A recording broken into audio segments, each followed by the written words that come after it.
Empecemos por lo Muy que yo bien. le he pedido a la gente en las redes. Nadine Heredia, ¿tú has sido cosito o no has sido cosito? Es decir, tú has trabajado para el gobierno de Ollantumala y tú has, o sea, se ha mostrado una imagen donde tú estás con Nadine en un acto del partido.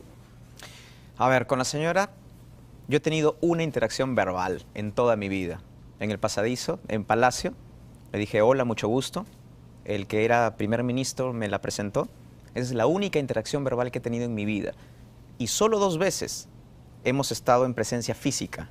Una en esa oportunidad y otra en una organización, en un evento de jóvenes en donde ella apareció. Ahora, ¿y Punto. por qué saliste tú del gobierno? Tú viniste como técnico del Banco Interamericano de Desarrollo para ayudar Es correcto. a Humala a armar, digamos, el gobierno. ¿Qué pasó? A ver, yo vine como técnico, como funcionario del banco, efectivamente, para ayudarlos en la transición. 5 días antes de regresarme a los Estados Unidos, fui invitado para ser viceministro. Y yo acepté, me pareció una gran experiencia. Yo ocupé 2 cargos técnicos. Fui viceministro de MIPE Industria y secretario general de la presidencia del Consejo de Ministros. Yo salí del gobierno fundamentalmente porque acabó mi ciclo, porque en realidad me quedé muy frustrado de todas las cosas que yo quería hacer, porque a mí no me asiento como viceministro, sino me gusta hacer mi trabajo. Y eso fue. Y la evidencia más clara es que hay una resolución que fue publicada en El Peruano en donde se agradece por mis servicios a una renuncia que yo pongo para ambos cargos. Pero tú fuiste o no testigo de la interferencia de Nadine Heredia. O sea, si tú trabajabas en la presidencia del Consejo de Ministros y se habla de la intromisión de Nadine Heredia, que es un problema complicado porque te enfrenta a una persona que no ha sido electa, a una persona que no es un funcionario público y que toma decisiones. ¿Ocurría esto o no ocurría esto? Yo jamás recibí una orden suya, jamás, y no lo hubiera permitido tampoco, por mi cargo. Yo he hecho respetar mi cargo hasta el último momento. Y hay gente que me ha visto trabajar día a día y puede dar fe de eso. Yo salí por otras razones. Yo salí porque hay una absoluta improvisación, porque el gobierno no tiene ningún plan de nada, porque no hay ninguna visión de país, porque no se toman decisiones, porque no hay capacidades al más alto nivel. ¿De qué te sirve tener buenos viceministros? Yo era el presidente del Consejo de Viceministros, Nicolás, 34 viceministros, y te podría decir que la mayoría de ellas es gente de excelente nivel y que quería lo mejor para su país. Pero no puedes tener viceministros buenos si no tienes un norte, si no tienes un líder que te diga hacia dónde, qué es lo que hay que hacer. Esa confusión, esa frustración de no poder hacer las cosas, no por conocimiento, no por plata, sino simplemente por decisión y por claridad, es la que a uno le hace pensar si realmente está en el sitio que debería estar. Julio, una de las críticas más severas que se ha hecho en contra tuya es que en realidad detrás tuyo está uno de los hombres más ricos del Perú, que a la vez es uno de los hombres más ricos del mundo, que es el señor Belmont. ¿Cuál es tu relación? Ninguna, yo no conozco al señor Belmont. A Juan Fernando Belmont no lo conozco, no tengo ninguna relación con él, y la verdad es ¿Tú que tienes una relación con quién? Con su yerno, ¿no es verdad? con Gonzalo Aguirre. Gonzalo Aguirre es fundador del partido, militante del partido, parte del proyecto del partido, por supuesto con él, pero con el señor Belmont ninguna. Y yo te hago otra pregunta. En caso esa relación en el futuro existiera, ¿cuál sería el problema? En el Perú nos hemos acostumbrado a que porque hay una empresa que pone plata para una campaña está mal. No, eso no está mal. Lo que está mal es no ser transparente y no decir quién te da plata. Eso está mal. Y yo quisiera que me presenten a personas no solo como el señor Belmont, sino otras que quieran colaborar de forma transparente y sin ninguna condición ¿Cuánta para la plata campaña. están gastando ustedes en la campaña y quién la está financiando? Muy poca. Nosotros hasta el último reporte habíamos calculado poco más de $100.000, entre $100.000 y $120.000. Ahora a estas alturas debería estar más, debería estar alrededor de $200.000 quizás. Yo no sé porque no conduzco las cifras al día a día. ¿Eso es todo lo que han gastado en la campaña? Nicolás, una de las cosas que a mí me dijeron cuando yo hablaba con los supuestos analistas, cuando recién comenzaba esto, oye, ¿cuándo voy a tener acceso al financiamiento para hacer las cosas bien? Me dijeron al 5%. Llegamos al 5% y la plata nunca llegó. Ahora estamos en el 10% y todavía no llega. Y nuestra campaña, como tú ves, es una campaña de puerta a puerta. O sea, yo no me subí a los micros hace tiempo, lo seguimos haciendo. No solo estamos repartiendo tarjetitas como hice al principio, sino lo seguimos haciendo hasta ahora, recorriendo mercados. Mira la marcha que hemos hecho al Jurado Nacional, ves banderas de distinta elaboración, de distintos inclusive colores. La gente está poniendo lo que puede.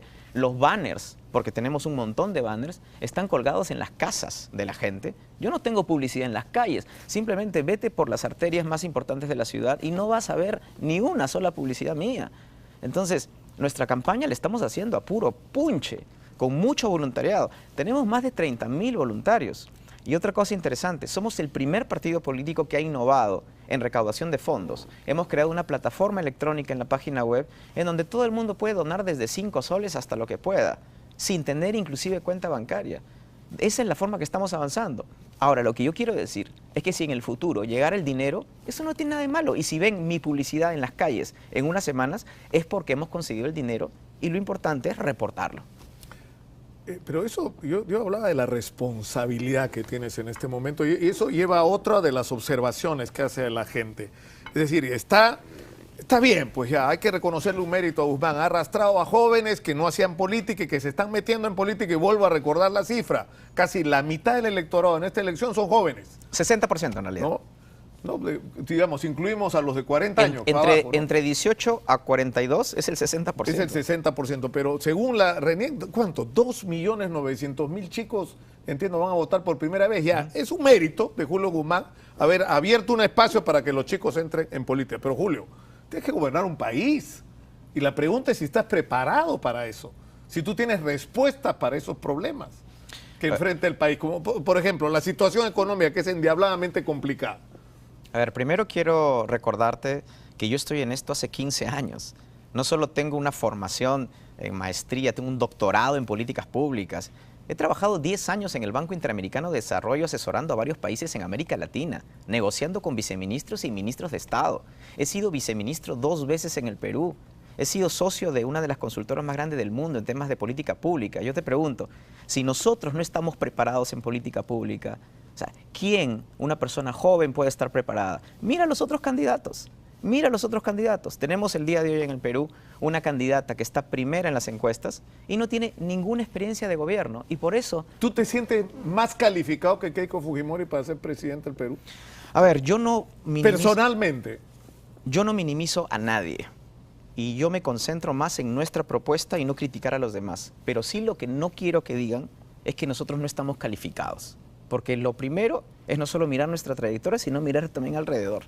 Punto. Entonces, tener esa trayectoria y además juntarse con las personas que nos estamos juntando. Ya, nos da pero eso tú has tocado el siguiente punto ya. Yo te puedo reconocer, tienes experiencia en el Banco Interamericano de Desarrollo, asesorado 10 países, conoces de la gestión pública, digamos. Pero eso no lo puedes hacer solo. Necesitas un equipo. Y lo estás construyendo recién. Daniel Mora, que es un hombre que ha estado súper comprometido con el tema de la reforma de la educación universitaria, ¿hace cuánto tiempo lo conoces? Es decir, en términos de vínculo político, 3 meses, 6 meses. Acá necesitamos... O sea, la pregunta que mucha gente me ha transmitido es, ¿se puede construir en tan poco tiempo un equipo de gobierno? La respuesta es sí. Y te digo, en mi opinión necesitas 3 grupos de personas. Primero, las de bases. Los operadores políticos. Necesitas armar una organización. Y yo quiero recordarte que hace casi 3 años venimos organizando eso. Tenemos bases en todas las regiones y venimos trabajando desde todo ese tiempo en identificar operadores y alianzas con movimientos regionales, que ya las tenemos. Segundo, un equipo técnico. Yo soy el único candidato que se ha tomado el trabajo de hace cerca de 10 meses construir un equipo técnico para cuando llegue al gobierno esté listo, que es la iniciativa La Liga de los 500, en donde tenemos 410 de los 500. ¿Quién hace eso? A mí me convocaron a ser viceministro 5 días antes de que asumiera el presidente. Eso no se puede hacer. Y lo tercero, necesitas operadores políticos a nivel nacional, que es a lo que tú te refieres con el caso de Daniel. Daniel es uno de ellos. Y estamos incorporando más. Tenemos el caso de Francisco Sagasti, que si bien es cierto no ha estado en la política nacional, tiene una experiencia política de muchísimos años. Eso es innegable. O sea, eso es innegable. Francisco hace, no sé, 10 años o más que está diciendo lo que hay que hacer en el Perú y nadie le hacía caso. Por supuesto. En todo caso, no le hacía caso a la gente que está en el gobierno. Mira, y uno de los temas fundamentales en el Perú es la corrupción. Carolina Lizárraga, con experiencia política, por supuesto, y también técnica. Toda una figura con credenciales espectaculares. O sea, estamos juntando un equipo de gente en esos 3 niveles que van a darle al Perú la confianza de que va a haber un equipo honesto, con experiencia en distintos ángulos para lograrlo. Y falta lo que falta por la campaña, van a haber más personas buenas que se van a unir. Esto es parte de hacer política, de dialogar, de conversar. Mire lo que está pasando en el mundo. Canadá es un poco más grande y más desarrollado que el Perú y hace unos meses ha nombrado, ha designado, ha elegido un primer ministro que tiene 42 años, sin ninguna experiencia de gobierno, que ha sido el rockstar en Davos. Todo el mundo ha querido tomarse fotos con él. Obama fue presidente a los 47 años sin mayor experiencia de gobierno. ¿Por qué ocurre esto en el mundo? Ocurre esto porque la gente lo que busca ahora es transparencia, es autenticidad y resultados. Ya no cree en las ideologías, ya no cree en la izquierda, en la derecha. Quiere transparencia, quiere resultados, quiere autenticidad. Y eso es lo que nosotros estamos proyectando. Esto no es acerca de Julio Guzmán, Nicolás. La gente no es acerca de una persona. Es lo que esto representa en términos del Perú. Estamos cambiando el mapa político del Perú. Si te das cuenta, mirándolo como vos... Pero tú eres consciente de que no toleramos más decepciones los peruanos. No toleramos más decepciones. Y esa es la pregunta... Y el temor que a mí me ha expresado tanta gente que me ha escrito es: no queremos decepcionarnos con Julio Guzmán. No queremos que nos creen otra vez la ilusión que este hombre va a hacer lo que hay que hacer y después, como pasa normalmente en la política, es decir, no solamente no haces lo que ofreces en la campaña, sino que haces lo contrario a lo que ofreciste en la campaña. Esa es la pregunta más dura. ¿Por qué tenemos que creer en ti? Quiero contarte algo. Esa es la pregunta más dura que yo he recibido, no de los medios de comunicación, sino en los mercados, en las calles. Y hay que entenderlo. Hay que entender que en los últimos 30 años justamente se ha hecho exactamente lo contrario. Y mi respuesta a toda la gente es decirle: esto no es fácil. Yo no te voy a decir que esto es muy fácil y que lo vamos a lograr así. Pero sí te puedo decir que con las ganas, con la intención, con la visión de país que tenemos, si queremos llegar a esa esquina, te aseguro que llegamos aunque sea a la mitad del camino, pero vamos a avanzar. Y algo concreto en esto es la lucha contra la corrupción. Nicolás, nosotros tenemos propuestas muy concretas y una vocación de lucha contra la corrupción muy aterrizada. Y es algo que nosotros podemos hacer por la independencia que tenemos. Somos un movimiento renovado, un partido con gente nueva, no le debemos un mango a nadie, tenemos las ideas claras en temas de corrupción, tenemos excelentes aliados. La cantidad de gente que nos está ayudando, te quedarías impresionado, de entidades públicas que no quieren dar su nombre y nos dan información, nos ayudan, dándonos ideas, porque están creyendo y dicen: Julio, sí se puede. Yo soy economista, no soy abogado, pero me he reunido con ex procuradores y gente que conoce del tema y les he preguntado: oye, ¿se puede esto? Me dice Julio: sí se puede. Entonces, ¿por qué no se hace? Porque no hay voluntad, porque todo el mundo está metido en la misma vaina. Entonces, sí, o sea, por ejemplo, nosotros acabamos de hablar de la crisis de la Policía Nacional y la gente dice, alguna gente propone que entren los militares y los policías ganan 2.800 soles y le preguntas a cualquiera si puede vivir con eso. No se puede vivir con eso. Y la pregunta es: ¿tú tienes una respuesta para eso? ¿Cómo vas a resolver esta crisis de inseguridad? Porque tú estás diciendo que no entren los militares, pero entonces la policía tiene que cambiar. Sin duda. La policía, pero lo más importante es la investigación y la inteligencia. El crimen y la delincuencia se derrota con investigación. Y la investigación es la última rueda del coche hoy día. Yo he nombrado un caso del año 85, el caso Villacoca, en donde teníamos 15.000 policías que hacían investigación. Y por esa razón, ese caso, cayeron jueces, fiscales, periodistas, miembros de las Fuerzas Armadas, empresarios. El día de hoy, de 15.000 hemos pasado a 4.000. A 4.000. No se hace investigación en el Perú. Entonces, los sicarios, las bandas criminales y todo, ¿cómo? Si no tienes esa fuerza. Mi impresión es que no existe ningún incentivo en el sistema político para fortalecer la investigación de la Policía Nacional, porque la Policía Nacional no solo investiga a los ladrones y criminales de las calles, sino también a los que están involucrados en narcotráfico, Julio, y lavado de activos. Yo te pido que vayamos a la pausa, porque tengo como 10 preguntas más para hacerte. No sé cómo estamos de tiempo con nuestra producción, pero ya te tengo acá sentado. Bien. Tengo un compromiso además con un montón de gente que me ha pedido cosas que te tengo que preguntar, y estoy obligado a hacerte esas preguntas. Vamos a ir a la pausa y regresamos con Julio Guzmán.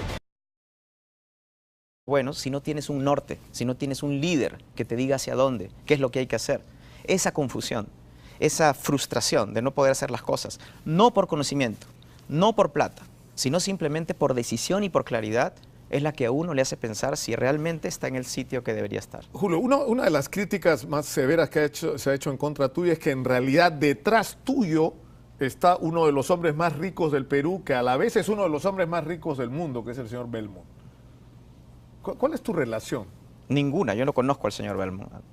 A Juan Fernando Belmont no lo conozco, no tengo ninguna relación con él y la verdad es que... ¿Tú tienes una relación con quién? Con su yerno, ¿no es verdad? Con Gonzalo Aguirre. Gonzalo Aguirre, es fundador del partido, militante del partido, parte del proyecto del partido, por supuesto con él, pero con el señor Bermol ninguna. Y yo te hago otra pregunta. En caso esa relación en el futuro existiera, ¿cuál sería el problema? En el Perú nos hemos acostumbrado a que porque hay una empresa que pone plata para una campaña está mal. No, eso no está mal. Lo que está mal es no ser transparente y no decir quién te da plata. Eso está mal. Y yo quisiera que me presenten a personas no solo como el señor Belmont, sino otras que quieran colaborar de forma transparente y sin ninguna condición para la campaña. ¿Cuánta plata están gastando ustedes en la campaña y quién la está financiando? Muy poca. Nosotros hasta el último reporte habíamos calculado poco más de $100.000, entre 100.000 y 120.000 dólares. Ahora a estas alturas debería estar más, debería estar alrededor de $200.000 quizás. Yo no sé porque no conduzco las cifras al día a día. ¿Eso es todo lo que han gastado en la campaña? Nicolás, una de las cosas que a mí me dijeron cuando yo hablaba con los supuestos analistas, cuando recién comenzaba esto, oye, ¿cuándo voy a tener acceso al financiamiento para hacer las cosas bien? Me dijeron al 5%. Llegamos al 5% y la plata nunca llegó. Ahora estamos en el 10% y todavía no llega. Y nuestra campaña, como tú ves, es una campaña de puerta a puerta. O sea, yo no me subí a los micros hace tiempo, lo seguimos haciendo. No solo estamos repartiendo tarjetitas como hice al principio, sino lo seguimos haciendo hasta ahora, recorriendo mercados. Mira la marcha que hemos hecho al Jurado Nacional, ves banderas de distinta elaboración, de distintos inclusive colores. La gente está poniendo lo que puede. Los banners, porque tenemos un montón de banners, están colgados en las casas de la gente. Yo no tengo publicidad en las calles. Simplemente vete por las arterias más importantes de la ciudad y no vas a ver ni una sola publicidad mía. Entonces, nuestra campaña la estamos haciendo a puro punche, con mucho voluntariado. Tenemos más de 30 años sin mayor experiencia de gobierno. ¿Por qué ocurre esto en el mundo? Ocurre esto porque la gente lo que busca ahora es transparencia, es autenticidad y resultados. Ya no cree en las ideologías, ya no cree en la izquierda, en la derecha. Quiere transparencia, quiere resultados, quiere autenticidad. Y eso es lo que nosotros estamos proyectando. Esto no es acerca de Julio Guzmán, Nicolás. La gente no es acerca de una persona. Es lo que esto representa en términos del Perú. Estamos cambiando el mapa político del Perú. Si te das cuenta, mirándolo como vos. Pero tú eres consciente de que no toleramos más decepciones los peruanos. No toleramos más decepciones. Y esa es la pregunta. Y el temor que a mí me ha expresado tanta gente que me ha escrito es: no queremos decepcionarnos con Julio Guzmán. No queremos que nos creen otra vez la ilusión que este hombre va a hacer lo que hay que hacer y después, como pasa normalmente en la política, es decir, no solamente no haces lo que ofreces en la campaña, sino que haces lo contrario a lo que ofreciste en la campaña. Esa es la pregunta más dura. ¿Por qué tenemos que creer en ti? Quiero contarte algo. Esa es la pregunta más dura que yo he recibido, no de los medios de comunicación, sino en los mercados, en las calles. Y hay que entenderlo. Hay que entender que en los últimos 30 años justamente se ha hecho exactamente lo contrario. Y mi respuesta a toda la gente es decirle: esto no es fácil. Yo no te voy a decir que esto es muy fácil y que lo vamos a lograr así. Pero sí te puedo decir que con las ganas, con la intención, con la visión de país que tenemos, si queremos llegar a esa esquina, te aseguro que llegamos aunque sea a la mitad del camino, pero vamos a avanzar. Y algo concreto en esto es la lucha contra la corrupción. Nicolás, nosotros tenemos propuestas muy concretas y una vocación de lucha contra la corrupción muy aterrizada. Y es algo que nosotros podemos hacer por la independencia que tenemos. Somos un movimiento renovado, un partido con gente nueva, no le debemos un mango a nadie, tenemos las ideas claras en temas de corrupción, tenemos excelentes aliados. La cantidad de gente que nos está ayudando, te quedarías impresionado, de entidades públicas que no quieren dar su nombre y nos dan información, nos ayudan, dándonos ideas, porque están creyendo y dicen: Julio, sí se puede. Yo soy economista, no soy abogado, pero me he reunido con ex procuradores y gente que conoce del tema y les he preguntado: oye, ¿se puede esto? Me dice Julio: sí se puede. Entonces, ¿por qué no se hace? Porque no hay voluntad, porque todo el mundo está metido en la misma vaina. Entonces, sí, o sea, por ejemplo, nosotros acabamos de hablar de la crisis de la Policía Nacional y la gente dice, alguna gente propone 10 países, conoces de la gestión pública, digamos. Pero eso no lo puedes hacer solo. Necesitas un equipo y lo estás construyendo recién. Daniel Mora, que es un hombre que ha estado súper comprometido con el tema de la reforma de la educación universitaria, ¿hace cuánto tiempo lo conoces? Es decir, en términos de vínculo político, 3 meses, 6 meses. Acá necesitamos... O sea, la pregunta que mucha gente me ha transmitido es: ¿se puede construir en tan poco tiempo un equipo de gobierno? La respuesta es sí. Y te digo, en mi opinión necesitas 3 grupos de personas. Primero, las de bases. los operadores políticos. Necesitas armar una organización. Y yo quiero recordarte que hace casi 3 años venimos organizando eso. Tenemos bases en todas las regiones y venimos trabajando desde todo ese tiempo en identificar operadores y alianzas con movimientos regionales, que ya las tenemos. Segundo, un equipo técnico. Yo soy el único candidato que se ha tomado el trabajo de hace cerca de 10 meses construir un equipo técnico para cuando llegue al gobierno esté listo, que es la iniciativa La Liga de los 500, en donde tenemos 410 de los 500. ¿Quién hace eso? A mí me convocaron a ser viceministro 5 días antes de que asumiera el presidente. Eso no se puede hacer. Y lo tercero, necesitas operadores políticos a nivel nacional, que es a lo que tú te refieres con el caso de Daniel. Daniel es uno de ellos. Y estamos incorporando más. Tenemos el caso de Francisco Sagasti, que si bien es cierto no ha estado en la política nacional, tiene una experiencia política de muchísimos años. Eso es innegable. O sea, eso es innegable. Francisco hace, no sé, 10 años o más que está diciendo lo que hay que hacer en el Perú y nadie le hacía caso. Por supuesto. En todo caso, no le hacía caso a la gente que está en el gobierno. Mira, y uno de los temas fundamentales en el Perú es la corrupción. Carolina Lizárraga, con experiencia política, por supuesto, y también técnica. Toda una figura con credenciales espectaculares. O sea, estamos juntando un equipo de gente en esos 3 niveles que van a darle al Perú la confianza de que va a haber un equipo honesto, con experiencia en distintos ángulos para lograrlo. Y falta lo que falta por la campaña, van a haber más personas buenas que se van a unir.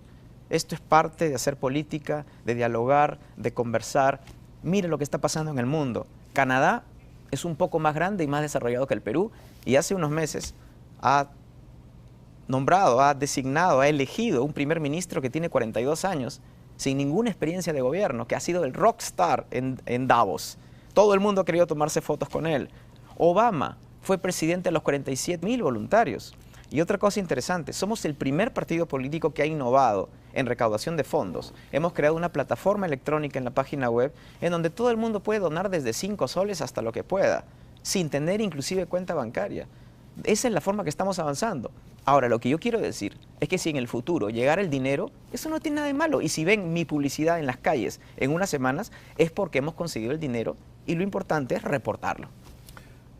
Pero eso, yo hablaba de la responsabilidad que tienes en este momento y eso lleva a otra de las observaciones que hace la gente. Es decir, está bien, pues ya hay que reconocerle un mérito a Guzmán. Ha arrastrado a jóvenes que no hacían política y que se están metiendo en política y vuelvo a recordar la cifra. Casi la mitad del electorado en esta elección son jóvenes. 60% en realidad. No, digamos, incluimos a los de 40 años. Entre, ¿no? entre 18 a 42 es el 60%. Es el 60%, pero según la RENIEC, ¿cuánto? 2.900.000 chicos, entiendo, van a votar por primera vez. Ya, es un mérito de Julio Guzmán haber abierto un espacio para que los chicos entren en política. Pero Julio, tienes que gobernar un país. Y la pregunta es si estás preparado para eso. Si tú tienes respuestas para esos problemas que enfrenta el país. Como, por ejemplo, la situación económica, que es endiabladamente complicada. A ver, primero quiero recordarte que yo estoy en esto hace 15 años. No solo tengo una formación en maestría, tengo un doctorado en políticas públicas. He trabajado 10 años en el Banco Interamericano de Desarrollo asesorando a varios países en América Latina, negociando con viceministros y ministros de Estado. He sido viceministro 2 veces en el Perú. He sido socio de una de las consultoras más grandes del mundo en temas de política pública. Yo te pregunto, si nosotros no estamos preparados en política pública, o sea, ¿quién, una persona joven, puede estar preparada? Mira a los otros candidatos. Mira a los otros candidatos. Tenemos el día de hoy en el Perú una candidata que está primera en las encuestas y no tiene ninguna experiencia de gobierno. Y por eso... ¿Tú te sientes más calificado que Keiko Fujimori para ser presidente del Perú? A ver, yo no minimizo... Personalmente. Yo no minimizo a nadie. Y yo me concentro más en nuestra propuesta y no criticar a los demás. Pero sí lo que no quiero que digan es que nosotros no estamos calificados. Porque lo primero es no solo mirar nuestra trayectoria, sino mirar también alrededor. Punto. Entonces, tener esa trayectoria y además juntarse con las personas que nos estamos juntando. Ya, pero eso tú has tocado el siguiente punto ya. Yo te puedo reconocer, tienes experiencia en el Banco Interamericano de Desarrollo asesorado. Hacemos por lo que yo le he pedido a la gente en las redes. Nadine Heredia, ¿tú has sido cosito o no has sido cosito? Es decir, tú has trabajado para el gobierno de Ollantumala y tú has, o sea, se ha mostrado una imagen donde tú estás con Nadine en un acto del partido. A ver, con la señora, yo he tenido una interacción verbal en toda mi vida. En el pasadizo, en Palacio, le dije, hola, mucho gusto. El que era primer ministro me la presentó. Esa es la única interacción verbal que he tenido en mi vida. Y solo 2 veces hemos estado en presencia física. Una, en esa oportunidad, y otra, en una organización, en un evento de jóvenes en donde ella apareció. Ahora, ¿y por qué saliste tú del gobierno? Tú viniste como técnico del Banco Interamericano de Desarrollo para ayudar Es correcto. a Humala a armar, el gobierno. ¿Qué pasó? A ver, yo vine como técnico, como funcionario del banco, efectivamente, para ayudarlos en la transición. 5 días antes de regresarme a los Estados Unidos, fui invitado para ser viceministro. Y yo acepté, me pareció una gran experiencia. Yo ocupé 2 cargos técnicos. Fui viceministro de MIPE Industria y secretario general de la presidencia del Consejo de Ministros. Yo salí del gobierno fundamentalmente porque acabó mi ciclo, porque en realidad me quedé muy frustrado de todas las cosas que yo quería hacer, porque a mí no me gusta asiento como viceministro, sino me gusta hacer mi trabajo. Y eso fue. Y la evidencia más clara es que hay una resolución que fue publicada en El Peruano en donde se agradece por mis servicios a una renuncia que yo pongo para ambos cargos. Pero tú fuiste o no testigo de la interferencia de Nadine Heredia. O sea, si tú trabajabas en la presidencia del Consejo de Ministros y se habla de la intromisión de Nadine Heredia, que es un problema complicado porque te enfrenta a una persona que no ha sido electa, a una persona que no es un funcionario público y que toma decisiones. ¿Ocurría esto o no ocurría esto? Yo jamás recibí una orden suya, jamás, y no lo hubiera permitido tampoco, por mi cargo. Yo he hecho respetar mi cargo hasta el último momento. Y hay gente que me ha visto trabajar día a día y puede dar fe de eso. Yo salí por otras razones. Yo salí porque hay una absoluta improvisación, porque el gobierno no tiene ningún plan de nada, porque no hay ninguna visión de país, porque no se toman decisiones, porque no hay capacidades al más alto nivel. ¿De qué te sirve tener buenos viceministros? Yo era el presidente del Consejo de Viceministros, Nicolás, 34 viceministros, y te podría decir que la mayoría de ellas es gente de excelente nivel y que quería lo mejor para su país. Pero no puedes tener viceministros